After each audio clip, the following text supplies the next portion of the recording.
যার পর আর কোনো নবী রাসূল আসবে না, আসার কোনো সন্দেহ নাই। কি বলেন ঠিক কিনা? ওই নবীর প্রতি ভক্তি ভরা কণ্ঠে দরুদ পড়ছি সাল্লাল্লাহু আলাইহি ওয়াসাল্লাম। সম্মানিত উপস্থিতি, সম্মানিত দিনদার, ইমানদার, মুরব্বিয়ান, মুহিব্বিয়ান, আজ ইংরেজি 2024 খ্রিস্টাব্দের 16ই ফেব্রুয়ারি, বাংলা 1430 বঙ্গাব্দের 3 ফাল্গুন, আরবি 1445 হিজরির 5 শাবান। জুমার ধারাবাহিকতার দিক দিয়ে এই মাসটি নতুন একটি মাস, সেটি হলো বছরের 8ম মাস, শাবান মাস তথা রমজান মাসের আগের মাস। ঠিক কিনা? রমজান মাসের আগের মাস হলো এই শাবান মাস। আজকের এই শাবান মাসের প্রথম জুমা, এই জুমার আলোচ্য বিষয়, যে বিষয়টি নিয়ে আমরা কথা বলবো, সেটি অত্যন্ত মূল্যবান একটি বিষয়। সেটি কোরআনুল কারীমের 114টি সূরা থেকে কোরআনের সবচাইতে বড় যে সূরাটি, ওই সূরাটার নাম কি বলেন? সূরা বাকারা। জোরে বলেন, সূরাটার নাম কি? আমরা আজকে সূরাতুল বাকারার 21 নম্বর আয়াত থেকে কথা বলবো। আমা তৌফিক ইল্লা বিল্লাহ। আল্লাহ তাআলা আমি এই অধমকে কোরআন থেকে সুন্দরভাবে সুস্পষ্ট ভাষায় হকের কথাগুলো বলার তৌফিক দান করুক। জোরে বলেন আমিন।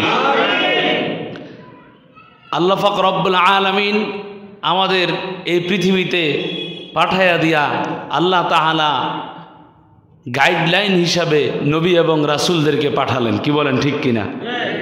আর কোন নবী এবং কোন রাসূল নিজের মত থেকে, নিজের মন থেকে কোনো কথা বলেন না, কোনো কথা বলেন নাই। সবাই যার কথা বলেছেন, জোরে বলেন তো তিনি কে? আরো জোরে বলতে হবে, তিনি কে?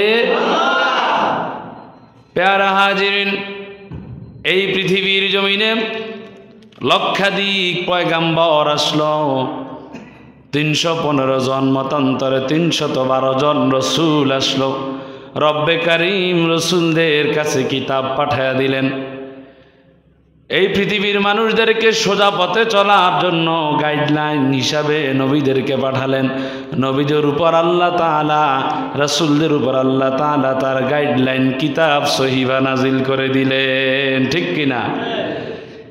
সহিফা নাজিল করে দিলেন, কিতাব নাজিল করে দিলেন, যাতে করে এই দুনিয়ার মানুষেরা অন্যায় পথ থেকে, অবৈধ পথ থেকে, হারাম পথ থেকে, শিরিক বেদাত থেকে আল্লাহ তাআলার একনিষ্ঠ পথ আল্লাহর ওয়াহদানিয়াতের পথে চলতে পারে। ঠিক কিনা?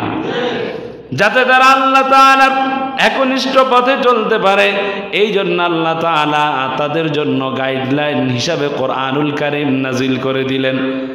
শেষ নবী মুহাম্মদুর রাসূলুল্লাহ, যার পর আর কোন নবী আসবে না, আসার কোনো সম্ভাবনা নাই। আমাদের নবী মুহাম্মদুর রাসূলুল্লাহ সাল্লাল্লাহু আলাইহি ওয়াসাল্লামের উপর নাজিল করে দিলেন যে কিতাব, ওই কিতাবের নাম কি? সবাই বলেন তো, কিতাবের নাম কি? আল কোরআনুল কারীম। কোরআনুল কারীম আমাদের জন্য গাইডলাইন। ঠিক কিনা? এই কোরআনে কারীমের অন্যতম একটা সূরা, সবচাইতে বড় সূরা, 286 আয়াত সংবলিত একটা সূরা, সূরাতুল বাকারা থেকে কথা বলবো। কোন সূরা বলেন? সূরাতুল বাকারা। বাকারা শব্দের অর্থ হলো গাবি। ঠিক কিনা? গরু। কোরআনুল কারীমে সূরাতুল ফাতিহা হলো beginning of Quran, mother of Quran, কোরআনের শুরু, কোরআনের মা। এরপরে রব্বে কারীম যেই সূরা দিয়া কোরআনুল কারীম শুরু করেন, ওই সূরাটার নাম হলো সূরাতুল বাকারা। আবার যেই সূরা দিয়া কোরআনটা শেষ করেন, কোরআনুল কারীমের তেলাওয়াত শেষ করেন, ওই সূরাটা হলো সূরাতুন নাস। জোরে বলেন, সূরার নাম কি?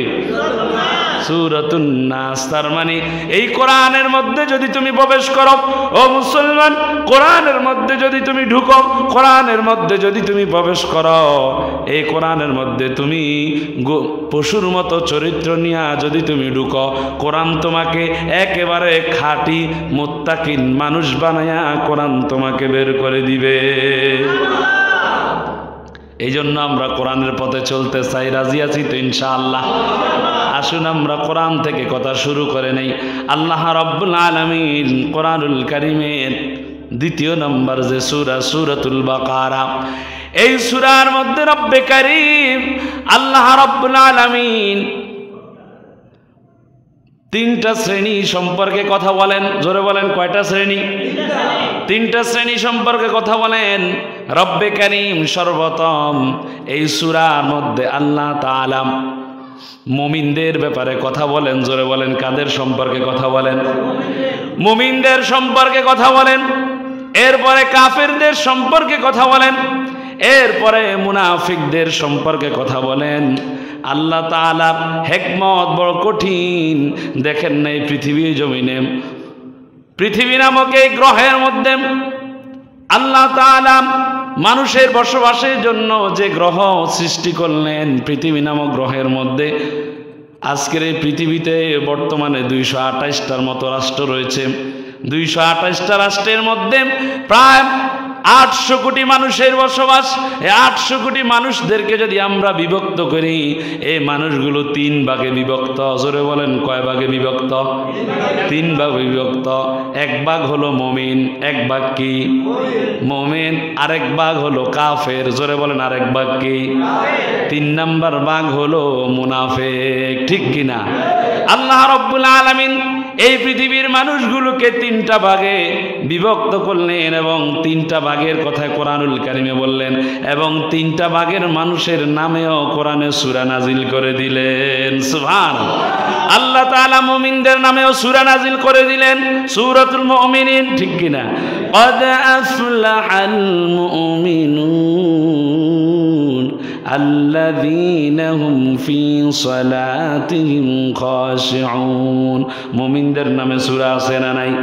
আবার মুনাফিকদের নামে সূরাও রয়েছে, কাফেরদের নামেও সূরা রয়েছে।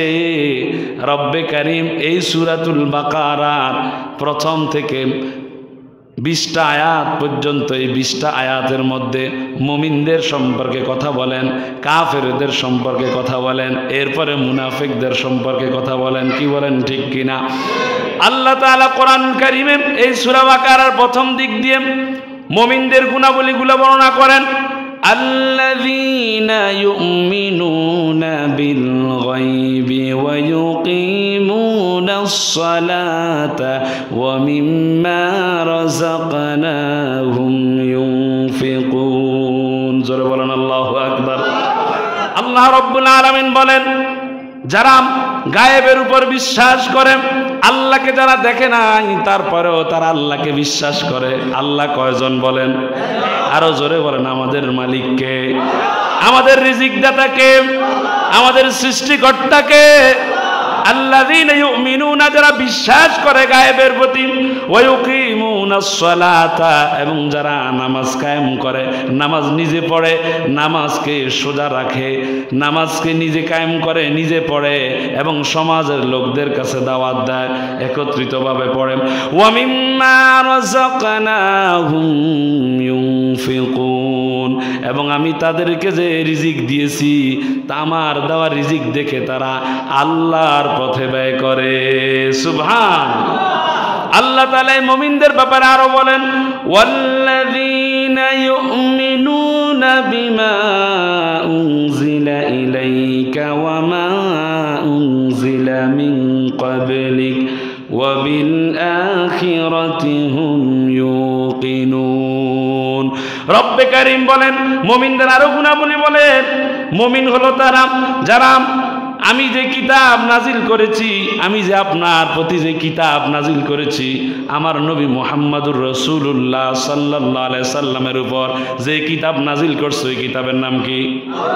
আরো জোরে বলেন তো, কিতাবের নাম কি? যেই কিতাব নাজিল করেছে এই কিতাবের উপর বিশ্বাস স্থাপন করেন। ওয়া মা উনজিলা মিন ক্বাবলিক, এবং এর পূর্বে যত কিতাব নাজিল করেছি, তাওরাত নাজিল করেছি, জাবুর নাজিল করেছি, ইনজিল নাজিল করেছি, বিভিন্ন নবীদের উপর সহিফা নাজিল করেছি, ওই কিতাবের উপর যারা ঈমান আনে, যারা বিশ্বাস করে, তারা ঈমানদার। ঠিক কিনা? এরপর আল্লাহ তাআলা তাদের ব্যাপারে বলেন, উলাইকা আলা হুদাম মির রাব্বিহিম ওয়া উলাইকা হুমুল মুফলিহুন।